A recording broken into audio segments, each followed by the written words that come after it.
What's going on, everyone? It's Ben from YGO from Zero, back with another retro Yu-Gi-Oh video, and this is going to be a really exciting one. I recently finished up covering the last of the DM era formats that I'm planning on covering, so since I've covered this entire era, I want to talk about the era as a whole, what formats I think people should play more of, what formats I think may be a bit overrated, and what formats I think appeal to which type of player. So if you're interested in playing any format from the DM era and you're not exactly sure where to start, hopefully this list will be able to help you sort of decide what you want to play. Now, because tier lists do well and people like them, I'm going to also be putting these into a tier list based on my own opinions on these formats as well.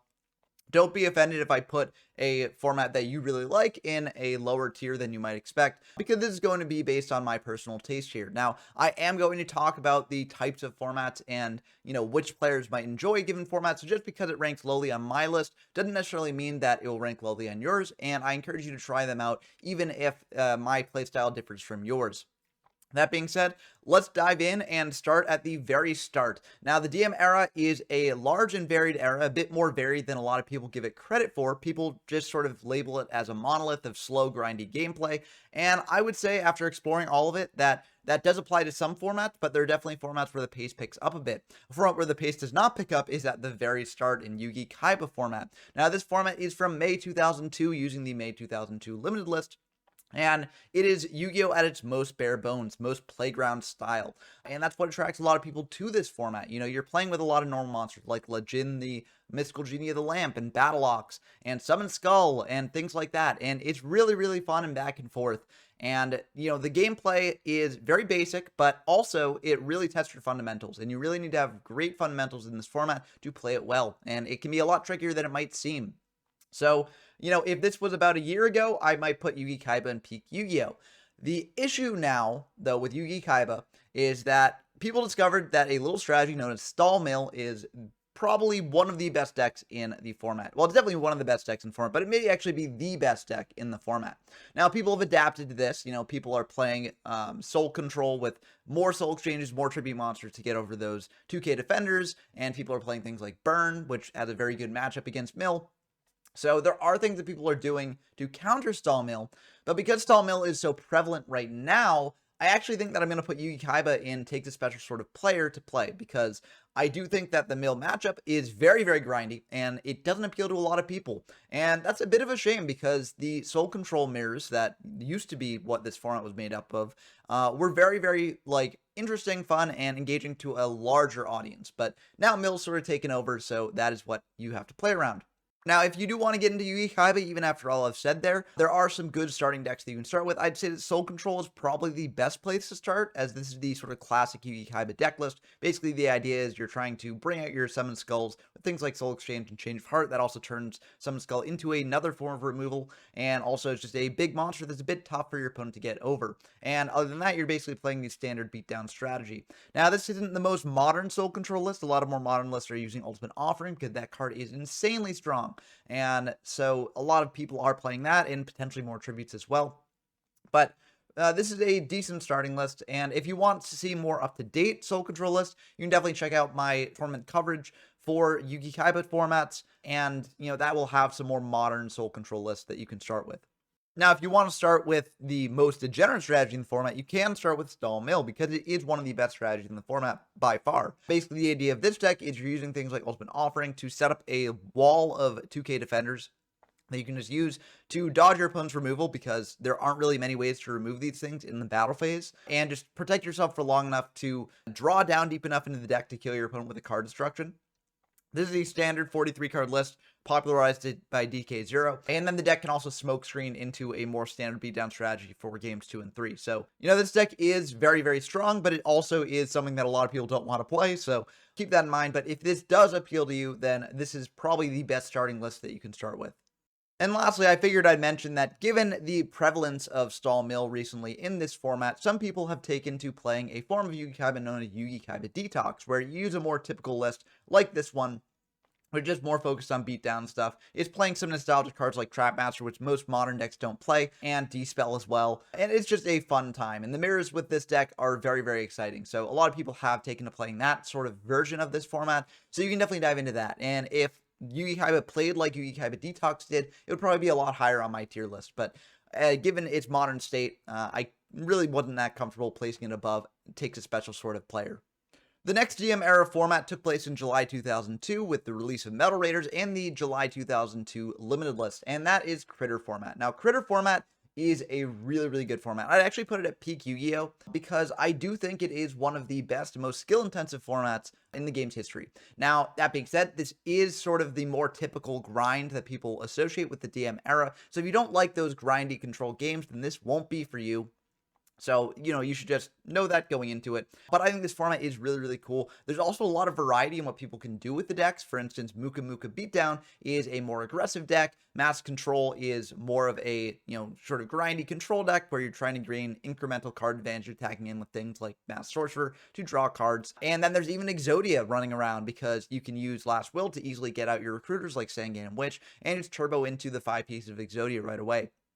So there's a lot of different decks that people can play in this format, and all the decks that you play, there's a ton of different mind games that you have to consider, a ton of different, decision trees that you have to go down, and it's definitely one of the hardest formats to play, in my opinion, because it is just so intense, and you basically have to be on the ball the entire time for a pretty long, grindy match. But it is extremely fun, and it's really the first format that feels like Yu-Gi-Oh! To me. Yugi Kaiba is great, but it doesn't quite feel like the game we know and love. But Critter format, that's when the game starts feeling more like Yu-Gi-Oh!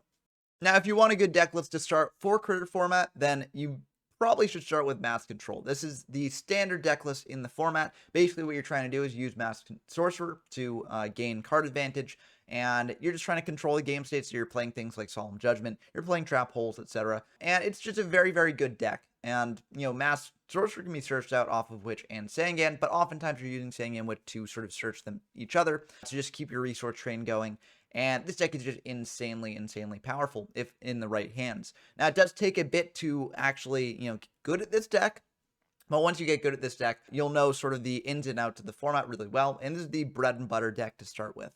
Now, if you want a deck that's a little bit more aggressive, a little bit less control-oriented, then you've got Muka Muka Turbo. This deck basically revolves around getting Muka Muka out of the field and having a bunch of cards in hand to pair with it. Things like Thunder Dragon can buff up your hand a bit, but you also have other tools as well. And oftentimes you can just sort of accumulate cards if you play conservatively and have a big Muka Muka, and your opponent has to deal with that Muka Muka, and using things to deal with the Muka Muka might leave them open to you summoning out like La Jins or Mass Sorcerers, etc. So this deck is really, really cool, really, really good as well. It's sort of the standard aggressive deck that you can play in this format. Lastly, of course, there is Exodia. Now, there are different ways to build Exodia. People have different opinions on it. This is a bit of a sillier list because playing 2 Big Eye. So, generally, you might not want to play Big Eye, but I figured I'd throw it in there because it's a bit fun. But there are many, many different ways to play Exodia. Exodia has sort of fallen out of the modern metagame in terms of, play in tournaments because a lot of people feel like it's pre-sided for because people are playing things like White Magical Hat or Robin Goblin in the main deck to counter this deck. And if they do hit your pieces, then you basically lose the game. So a lot of people have sort of moved away from this deck, but it is still very strong. I'd still say it's like tier 2 at least. And, if you do want to play this deck, it's probably at the most powerful Exodia gets in the DM era. So I think that is really, really cool to see this deck actually viable, and so that's why I'm featuring it here. Now, if you want to see more modern Critter decks, I do release Critter tournament coverage as well, so definitely check out that. But also, I have a bunch of Critter videos featuring other decks in the format too. So if you want to see gameplay for those, definitely check out the Critter playlist on my channel. Moving on from Critter, we've got October 2002 and the release of Magic Ruler, or Spell Ruler as it's later called, and we've got Treasure format, so named after the 3 treasures, which are the name that the OCG gave the hand rip cards, Delinquent Duo, Confiscation, Forceful Sentry. Now, a lot of people might say that the hand rips make this format, like, unplayable. I think that's a bit of an over-exaggeration because the hand rips, in my opinion, serve to counter the sort of Sangam Witch resource train that is so prevalent in Critter format. And for that reason, I do think the hand rips are a bit more tolerable in this format. I'm going to put in a great time. Now, there are still things that can be very degenerate that you can do with the hand rips. For instance, if you activate Delinquent Duo on the first turn, set a Magician of Faith, then you get back the Delinquent Duo, then you can basically entirely hand rip your opponent, and that's always not fun. But there are ways that you can play around that sort of eventuality, and there are things that you can do. And also, that's a bit of a rare case. Your opponent needs to draw a really good hand to do that, and while it's not out of the question, if they do that, you also have potential ways to play around that. You could Change of Heart their set, and if you have the read to Magician of Faith, there are a bunch of different things that you can do to play around that scenario. So I'm going to put Treasure in a great time. I do think that it's a bit healthier than a lot of people give it credit for. It feels honestly to me like Critter format, but with a little bit more jank. You know, there are decks like Relinquished that are running around. Burn's a bit more powerful, so you can play Burn, which a lot of people don't like Burn. I think Burn is fine. I think there are ways you can play around it, so I don't really think it's the worst thing in the world. But I do think that the format is really fun. I don't think it's quite as good as Critter, because Critter, I think, to me, has a lot more just like skill on display. Not to say that Treasure isn't a skillful format, but Treasure does have a bit more variance with the hand rips. So Critter doesn't quite have that, which makes it a bit more peak Yu-Gi-Oh to me. But I still think Treasure is a really good time, and I really encourage people who maybe like Critter's style, but also want a bit more jank in the format to try out Treasure. Now, if you want a deck to start out with Treasure, I think you should probably lean more towards the sort of good stuff tomato control sort of deck list, because this is just a standard good stuff pile, basically. You're playing the best cards in the format, you're playing Mystic Tomatoes to have access to your Sangans and which can search out pretty much everything else in your deck, and this deck is just very, very powerful. You really can't go wrong with it. The Banisher of the Light is more of my tech here. You could just play a 2K Defender here instead if you wanted to, but I like it because it stops things like Sangan and Witch.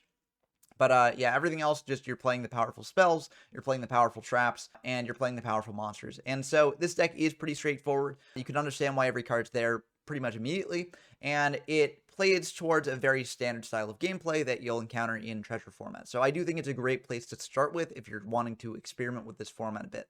That being said, if you want something a little bit more spicy, Relinquished is a fairly decent deck in this format because, you know, there aren't really as many ways to interact with set monsters in this format, and Relinquished is definitely one of them. So basically the idea is that you're getting card advantage off things like Senju and Sonic Bird. You're getting a monster that's really annoying for your opponent to deal with a lot of the time, and that monster can also be revived with something like Monster Reborn if you want to, but you're getting a really annoying monster for your opponent to deal with. You're clearing away their sets, which sets are very important in this format. Your Bug and Magician of Faith are very widely played. And you're just setting up a control board as well. You've got Triple Solemn to protect your Relinquished. And it's just very, very good deck, in my opinion. Maybe not as standardly good as the sort of typical good stuff deck, but I still think it is a really, really great place to start if you want a more jank strategy that takes a little bit more skillful play, but in the right hands can be very, very powerful. And of course, for those degenerates out there, Burn is also very strong in this deck, playing Triple Chain Energy. This deck is really, really degenerate to play against, but it's also very good. It has won a tournament in the past, and, you know, it is extremely powerful. Now, the reason it won that tournament might have been because people don't really know how to play around it as much. I do think there are ways to play around this deck that can help you survive it, but if they open like Double Chain Energy, then that is a really brutal spot to be in. So definitely a very tough deck to face, but it's also a tough deck to play. So, you know, if you do want to play this deck, you really do have to have a good grasp on it. So it's definitely not necessarily the best beginner deck, but if you do like this sort of gameplay, then this is the deck for you. And of course, if you want to see videos featuring any of these decks, definitely check out my Treasure playlist on the channel.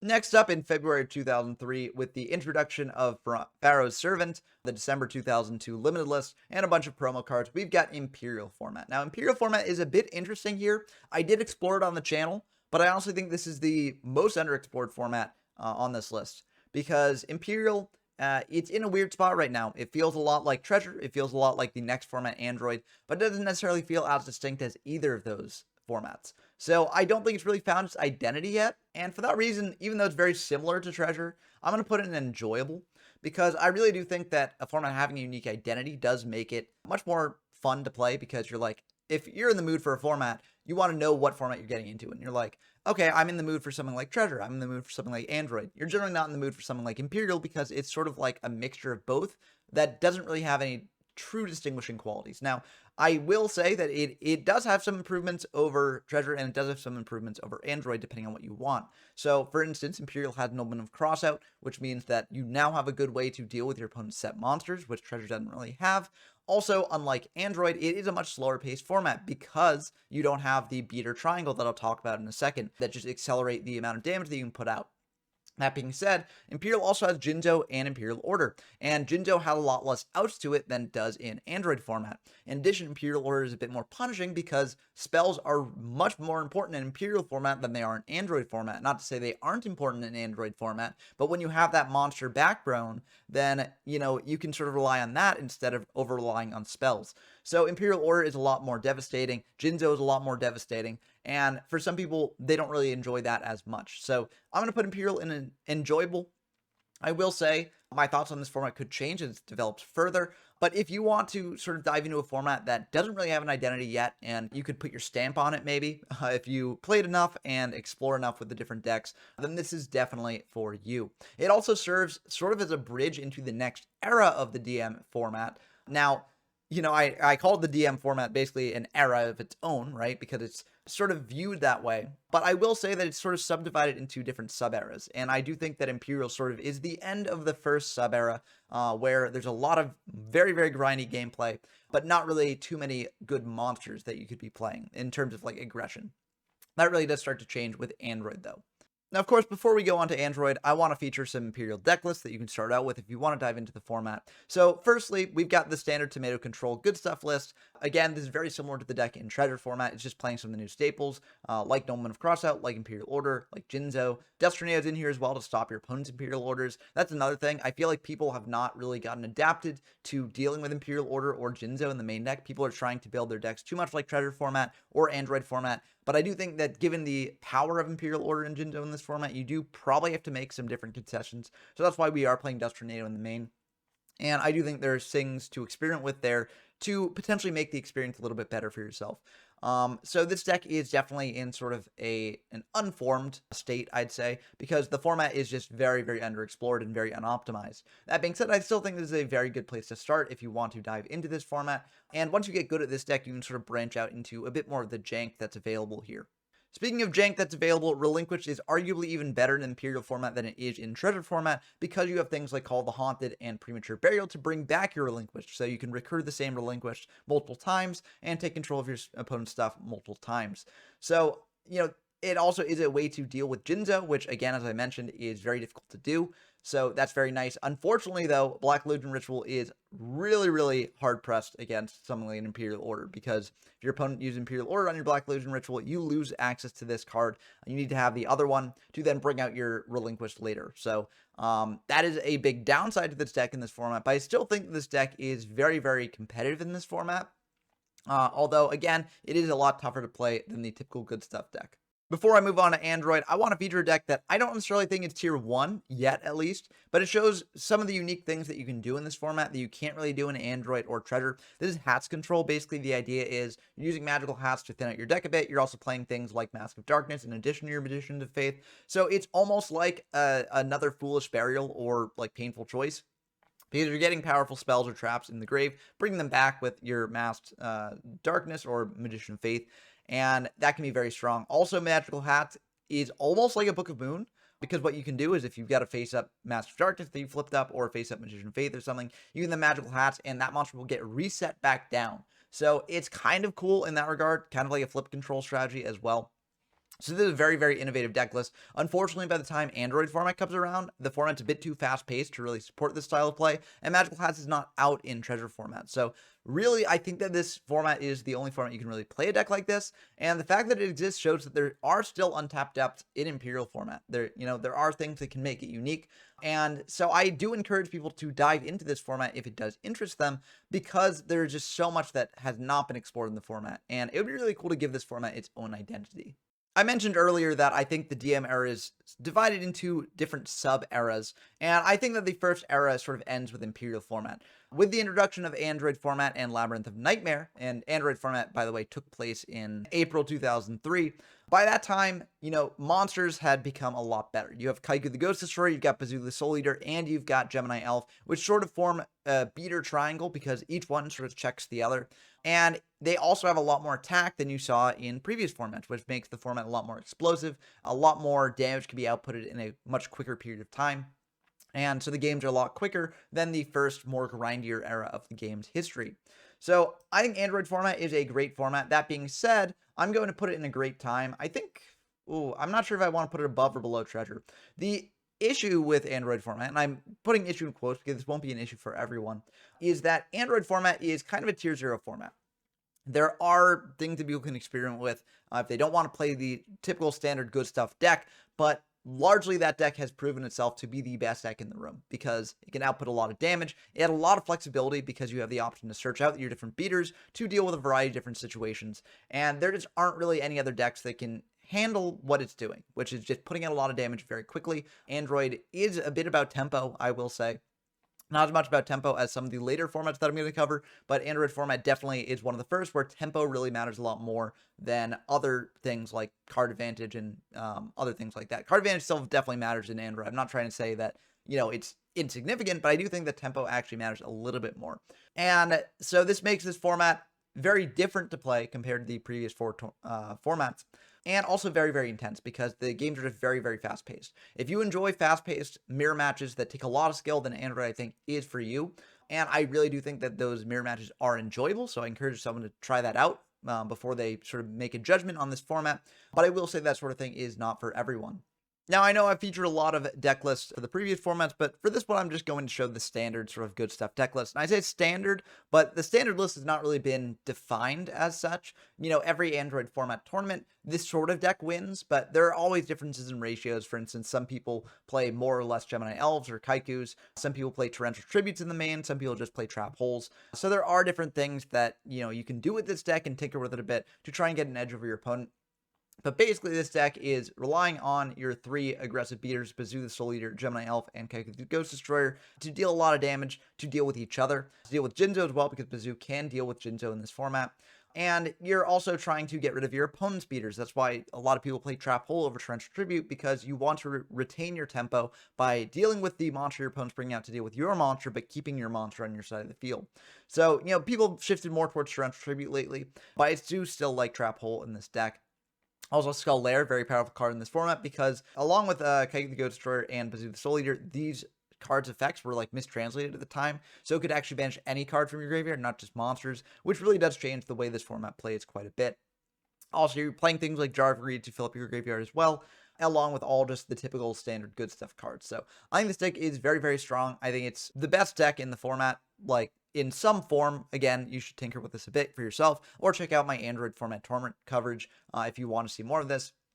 But I do think that, if you are starting in this format, you should be playing this deck, and you should try out the mirror match, because that's going to indicate what the games are in this format and whether you like them or not. In probably the smallest change to a format here, we've got Joey Pegasus next. And the reason why this is such a small change is because not many new cards were released. It's mainly just Starter Deck Joey, Starter Deck Pegasus, and some video game promos. That being said, those video game promos and starter decks included Graceful Charity, Sinister Serpent, and Harpy's Feather Duster, along with Scapegoat, which all of that does change the format quite a bit, especially given that Graceful Charity was semi-limited when it first came out, which means that these formats can go very, very quickly. I personally don't really like Joey Pegasus for that reason. I think the access to double Graceful Charity oftentimes ends up with you activating Charity twice on your first turn, then setting an Imperial Order that you've drawn off of your charities and shutting off your opponent's access to the double Charity. So I think that the format has a lot more variance than any of the other formats that I've talked about so far. And, for me personally, I don't like that sort of thing. Now, there are a lot of people who do like the amount of variance that is in Joey Pegasus format, and who like that sort of fast pace of play that, Joey Pegasus gives you. I will also say some jank decks can benefit from the double Graceful Charity, because it allows them to draw into their combo pieces more consistently, and having access to the IO to shut off their opponent's plays also helps out quite a bit. And there is still room to experiment in Joey Pegasus, because, I think Scapegoat is a card that's a bit underplayed in the modern Joey Pegasus metagame, so people haven't really experimented with that as much. And there's a lot of different things that you can do in that format. So I will say that it does take a special sort of player, in my opinion, because the game's often turned into fast-paced blowouts where one player is just completely shut down, the other player has access to everything. But I will say that some people do enjoy that sort of thing, so give the format a try if that sounds appealing to you. Now, if you're starting with Joey Pegasus, you might want to start with the more standard deck list like this. Now, this list might not be standard in the next couple months, because people are planning on making more Joey Pegasus tournaments, and I'd say that the format is kind of underexplored at this point. But I definitely think this is a good list to start with. Triple Thunder Dragon might be something that different decks change, but with the double Graceful in the deck, it does kind of make sense. It also gets more monsters in graveyard to banish off things like Bazoo or Skull Lair, which this deck is not playing, but you could definitely play in the standard sort of list here. So I think this deck is pretty good in this format. And again, the double Graceful really does change a lot, makes things a lot more consistent and, a lot more powerful. So I do encourage you to start with this deck, or a deck like this, if you are starting the format. But also, you can play some janker decks as well. Hayabusa Knight is actually the perfect example of a janker sort of list. This list was not really able to compete in the previous formats just because the other decks were a lot more consistent. This deck was just blown out by things like, if you're attacking him with Hayabusa with an Axe of Despair and you're putting MST to the Axe of Despair, then you're in for a tough time. But in this format, when you can really set up your plays, it becomes a lot better. Also, Scapegoat can fuel United We Stand, which is very powerful as well. So this deck can be very good. It is a janker deck, but because you've got the double graceful, you can draw into the combo a bit better and set up your big OTK pushes. So I do think that if you want something a little bit more jank and something that typifies the sort of explosive gameplay that you can get in Joey Pegasus, then this is a good list for you. Next up, we got Fiber format taking place in July 2003. And I think Fiber actually solves a lot of the issues that I have with Joey Pegasus. The main reason being because Fiber Jar actually allows you to reset from the positions where your opponent gets double graceful and absurd openings. Now, that might not seem like much because Fiber Jar is a one-of card, but you can search it with Sangam, which Black Forest, etc. And it really does change the pace of play quite a bit. Also, Injection Fairy Lily is in this format. Exiled Force is also in this format. Those change things quite a bit as well. Injection Fairy Lily makes things a lot more fast-paced because of damage, but it's less of the explosive blowout fast-paced gameplay because Injection Fairy Lily also costs you 2,000. So your life points are going down as well. So that gives your opponent an option to take you out too. I think this format is very cool, and it's been having more regular tournaments recently on the Fiberjar Discord server. I'm going to leave links to a bunch of different Discords for these formats in the description down below, so if you do want to check them out, you can go there. And also check them out on the YGO from Zero Discord too. But that being said, I think the Fiberjar actually is very good for the format and makes it a lot better than Joey Pegasus. I'm in between a great time and enjoyable, because I do think the format still has flaws, like double graceful are going to make certain games lopsided for sure. Yeah, I'm just going to put it in a great time. I've had a great time the past 2 tournaments that I've played with it, and I think there's a lot of interesting stuff going on, and it could definitely go down to enjoyable for me later, or, for you out there, you might not enjoy it as much, but I do think it's a great format. Again, this is another very much tempo-based format. You really do need to have a good grasp of that, but I do think it's a really fun format as well, so I encourage people to check it out if you're interested in that sort of thing. One thing that's interesting about Fiber format is that there's no real codified, good stuff sort of deck. The last lists that have been topping at these tournaments have all been sort of doing their own unique strategy, which is very cool to see because a lot of the time in the DM era, you have more good stuff decks that are on top. But here, there's a lot of variety, and that's part of the fun with Fiber format. There's a lot to explore, and people have been exploring a lot. For instance, this is a recruiter swap deck list, so it's basically new creature swaps and things like Mystic Tomato and Giant Rat to get value off your creature swaps and things like that. I should have a tournament report for the latest Fiber format tournament where this actually won coming up pretty soon. So definitely look forward to that if you want a more in-depth analysis of how this deck works. But it's extremely good. And I think that the fact that this managed to win a tournament and the fact that I think it's one of the best decks in the format shows that there's a lot of stuff going on in this format, a lot of different things you can do, and that sort of experimentation is very fun to see, especially after a format like Android format, which is more tier 0. If you want another deck that's had a lot of tournament success, look no further than Gearfried. Gearfried's a very interesting deck because it's playing things like Blast with Chain to pair with the Gearfried to pop your opponent's stuff. There's not really as much of a warrior toolbox in this format. Rhoda is around, but the only really warriors monsters that you want to get are like Exiled Force and Gearfried. Maybe Goblin Attack Force or Zembire too, but I think that these are mainly the best ones. It does make it a bit interesting. It plays a bit differently than Warrior does in other formats, but again, this format is very tempo based, and Blast with Chain can give you a lot of tempo. Being able to search out things with Rhoda can give you a lot of tempo and options there as well. So if you like this sort of deck, I do think that this is a good deck to start with in the format as well. After Fiber, with the introduction of Pharaonic Guardian, we got another format, which is actually based on a Worlds event. Most of these other formats are based on just TCG events or just TCG legality at the time, because a lot of events were not documented in the early days of the game's history. But Yada format is based around 2003 Worlds, and I actually think this is peak Yu-Gi-Oh! I'm going to put it above Critter because I enjoy Yada a little bit more. But Yada, to me, is peak Yu-Gi-Oh! Because there are a lot of very powerful cards running around. That is true. Nothing is banned at this point. However, because everyone has access to the powerful cards, it feels a lot more balanced than it really should. And because there are so many power cards, there are also a lot of different strategies that can take advantage of that. Like, if you look at the last couple of Yada format tournaments, then they've been won by a different deck every single time, which is really exciting to see. Also, the fact that they've been won by the same player on those different decks every single time shows that it's not just random fluke. It's not just random chance that allows people to win in this format. It really does take some skill. And if you have those skills, then it can be a really, really exciting format to play in. And if you don't have those skills, you can easily develop those skills by playing the format out a bit. I think a lot of the fundamental skills in Yada format really do carry over into other formats as well, especially GOAT. You know, the player who won all the Yada tournaments is also a very, very good GOAT player. And so I do think that there's a lot of crossover in skill there. So I definitely encourage checking out Yada if you want a format that is also kind of underexplored, because no one really knows what the sort of tier list for that format looks like. Again, a different deck is won every single time, so there's a lot of different proposals running around for like what the best deck actually looks like, but there's a lot of fun variation in the format to explore. Now, if you want a pretty decent starting list for Yada format, I do think this sort of hand control style deck is a great place to start. This is the deck that a lot of people thought was the best deck in the room for a long time in Yada format, because it just is very powerful. You know, you've got Don Salute, you've got Spirit Reaper, so these can get in and reap cards out of your opponent's hand, which can be very powerful in this format. And you've also got Yata-Garasu to potentially set up a draw lock after you've depleted your opponent's resources. Now, it's not perfect. There are things that can stop it. For instance, Fiber Jar can reset the game to then get you back the value that you've lost. But I do think this is a very, very powerful deck, and it's a deck that is pretty simple to play. You basically know what the game plan is. So for that reason, I do think it's a great deck to start with in the format. Now, if you want something a little bit spicier, you can go with Gravekeepers. This Gravekeeper list is not ideal. You should honestly probably look at the topping Gravekeeper list that won a previous Yada tournament if you want a good Gravekeepers list. But the fact that this won a tournament, and it's one of the first archetypes in the game, is really cool to see. And it's pretty clear to see why this deck won. If you set up Necro Valley, you shut off things like your opponent's Monster Reborn, Premature Burial, Call of the Haunted, etc. Also, you now have just access to these big beaters that you can bring out, like Gravekeeper's Assailant and Gravekeeper's Spirit Soldier. Spirit Soldier especially can be very good against your opponent just setting a Sinister Serpent every turn, because this does inflict piercing damage. If you want to go further with the deck, you can also play things like Royal Tribute to rip cards out of your opponent's hand, or you could also play Rite of Spirit to give yourself back the Gravekeepers. And if you play things like Rite of Spirit, then you can also play more things like Torrential Tribute to wipe out your opponent's board along with your own, and then just bring back your Gravekeepers later to get that value.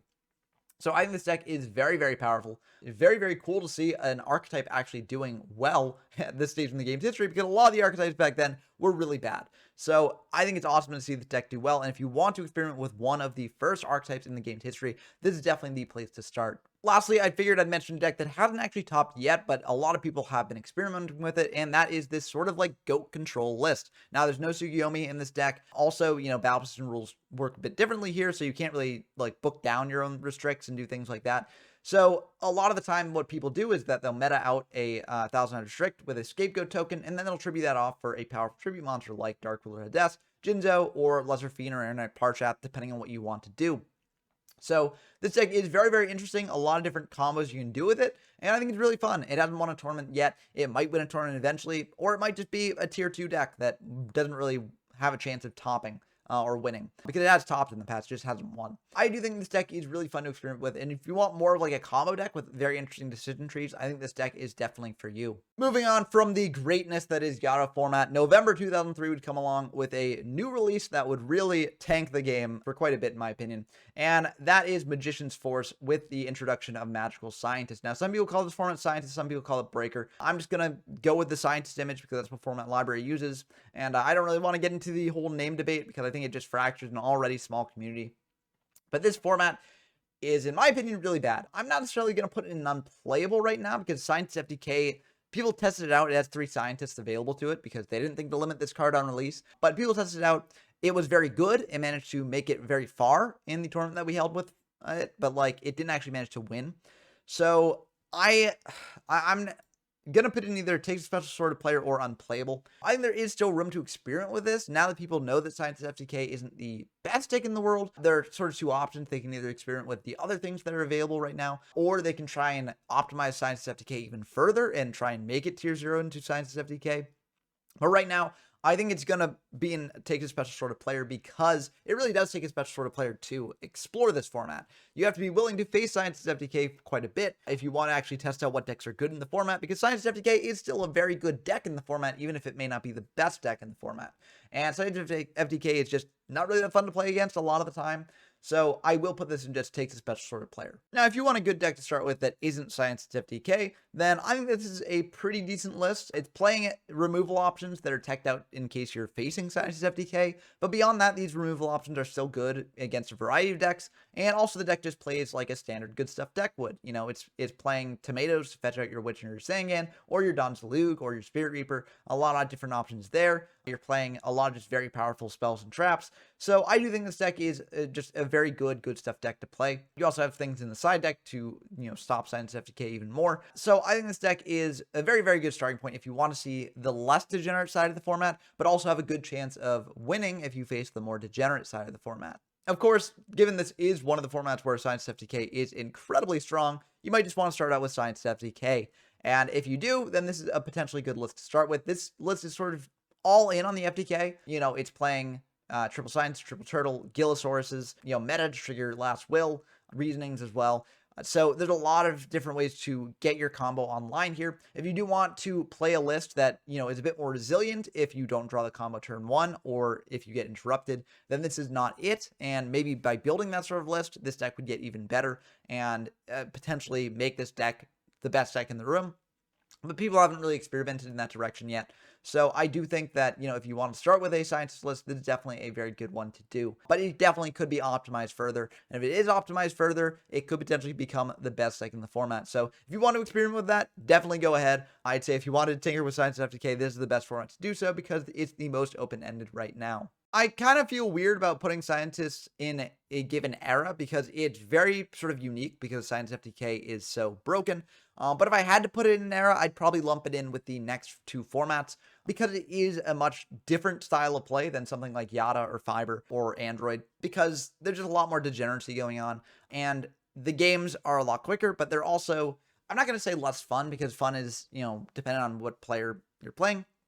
But I will say they're a lot less, they're not even less skill intensive, but they're less to me of what standard Yu-Gi-Oh feels like. The Vampire format, on the other hand, is a little bit better. Scientist FTK is curbed a bit because Science is limited down to one copy, and I definitely would say that Science FTK is not the best deck in the room. However, Vampire format has its own issues, namely Triple DD Warrior Lady. Triple DD Warrior Lady really does change the tempo of the game quite a bit. And remember I said that Android format was a little bit more about tempo. Vampire format is basically all about tempo. DD Warrior Lady has changed the game quite a bit and just allow you to just keep hitting into your opponent if you've got good tempo. And that makes the format, in my opinion, take a special sort of player. I'm going to put it above Yugi Kaiba because I do think it is a little bit more enjoyable than like Stall Mill Mirrors and a little bit more accessible than those. But I do think that the DD Warrior Ladies really do change this format quite a bit and make it just too aggressive for your average Yu-Gi-Oh player, which may sound weird in the DM era because you wouldn't expect DM era format to be too aggressive, but Vampire format definitely does satisfy that condition for me. So if you do like that sort of aggressive gameplay where you're just all about tempo, then Vampire format is for you. And I do know people who do like this format a lot more than I do and say it's one of their favorites. But for me personally, I'm going to put it in Takes a Special sort of player. Now, I'd say that this is the best deck in Vampire format or some form of this. It's basically Warrior Control. Now your Rotos have great targets in the Triple DD Warrior Lady here. And if you're just able to use this to keep getting advantage, then it is very strong. And you're just able to attack in with a bunch of different things. Now, this list is by no means perfect. It's just an example list for if you want to play this sort of deck. But I do think it is sort of evident in a design philosophy where, tempo really matters quite a bit. And just keeping a string of monsters going, clearing your opponent's monsters is very strong. Now, there are ways to stop that from going on, like Gravekeeper Spy, which is played in this deck. But there are also ways to deal with Gravekeeper Spy, things like Zembire the Dark or Tribe Infecting Virus.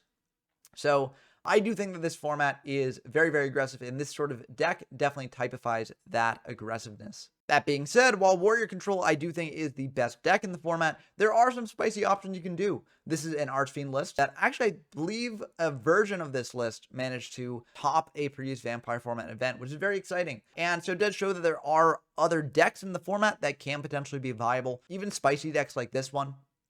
But I will say that the Warrior Control list is probably the best list, so that's the best starting place. But then if you do want to branch out into a bit more of the jank, then you definitely check out a video like this. On my channel, I covered this, and I also covered other decks in my Vampire playlist. So definitely check those out if you are interested in the format. Many people view the format that came in April 2004, which is nowadays known as Chaos format, as basically one of the ends of the game, because it was basically the final form of DM era power creep, and that is Chaos format because it's just so centralized around CED, BLS, just these very powerful monsters, and also just having a core of just extremely powerful spells and traps that you can just use to just annihilate your opponent's stuff.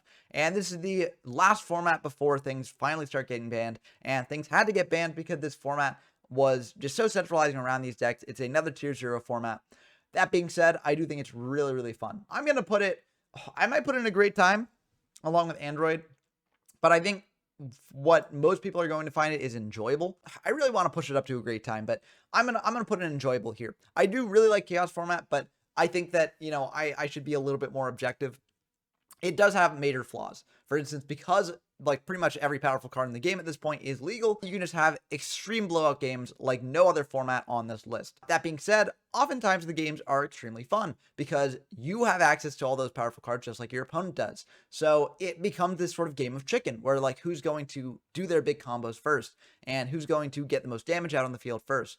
And it's just very, very exciting for that reason. I also think there are a lot of interesting deck building decisions that you can do in the format, even though it is tier 0. People have been experimenting with different things like Chaos Sorcerer, things like Necro Valley, things like, Kaiki the Ghost Destroyer. There are a lot of different things that people are trying out. And I do think it is a very fascinating format, but it definitely is not for everyone. I really enjoy it. Most people I know who played it also do enjoy it.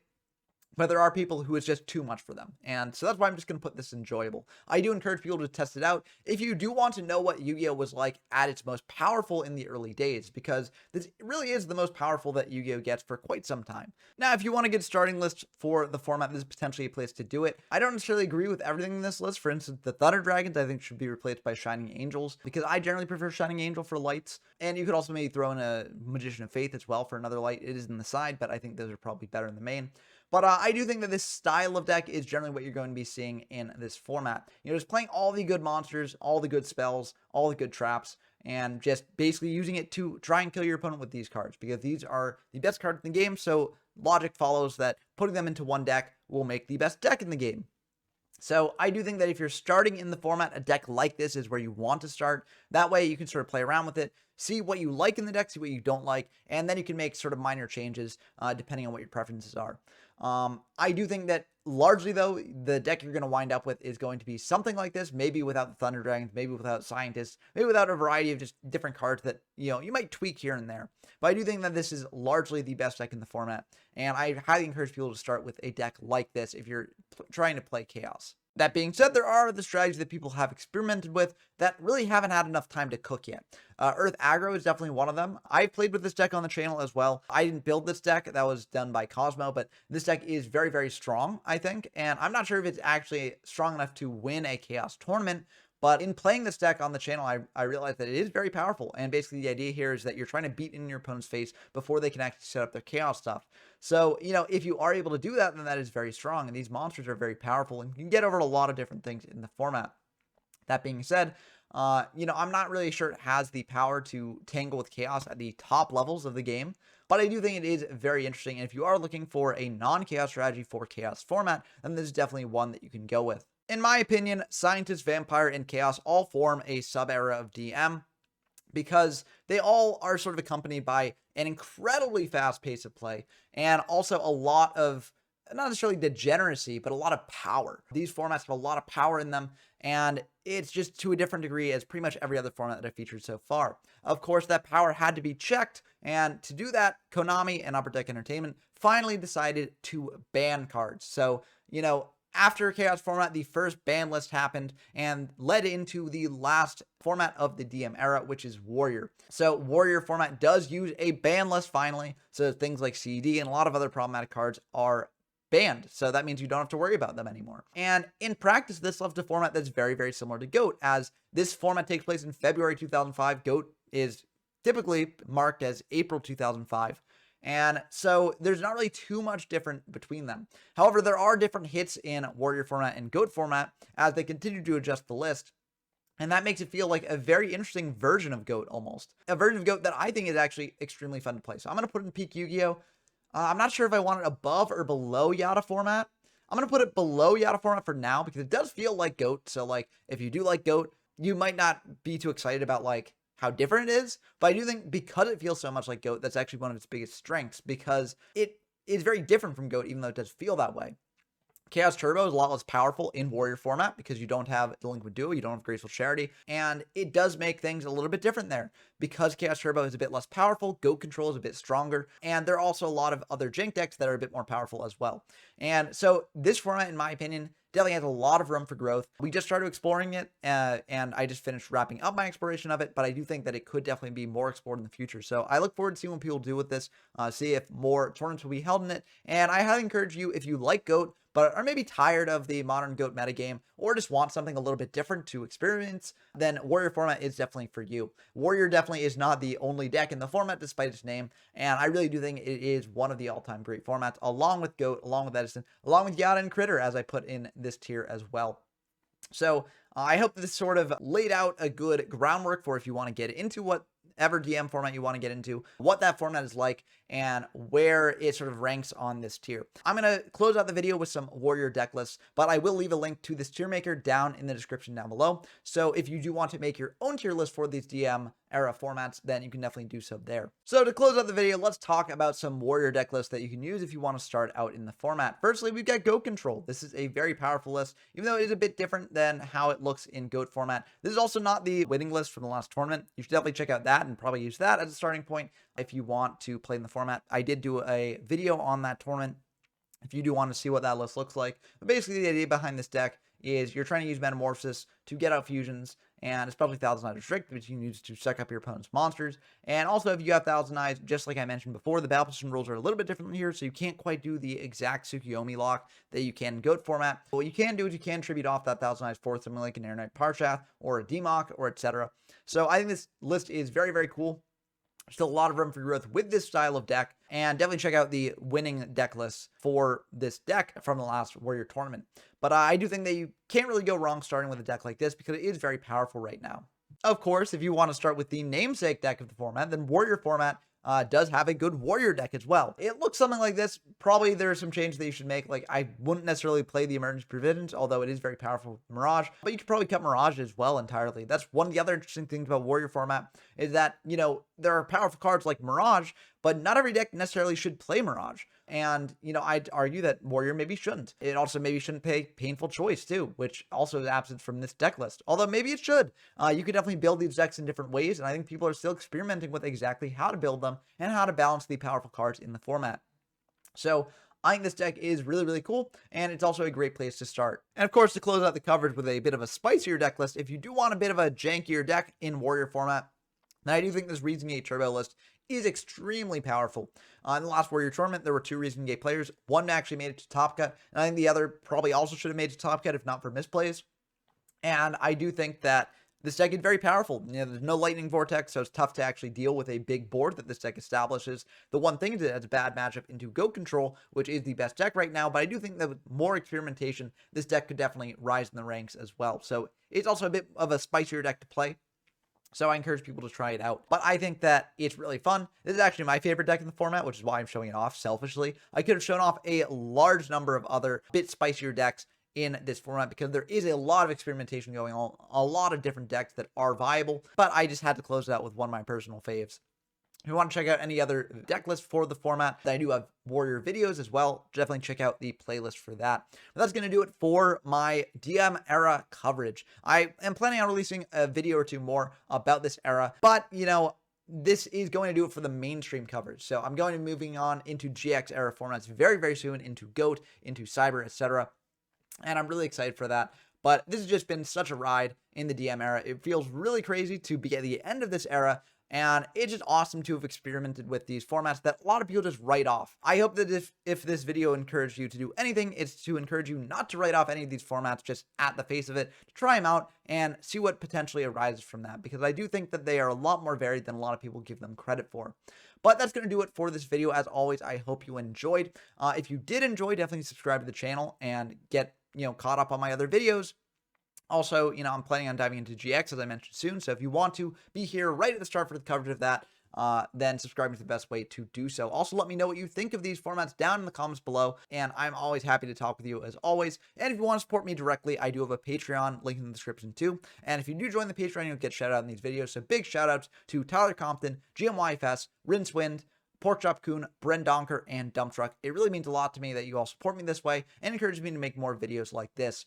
But again, I hope you enjoyed as always. And until next time, I've been Ben from YGO from Zero, and I'm signing off.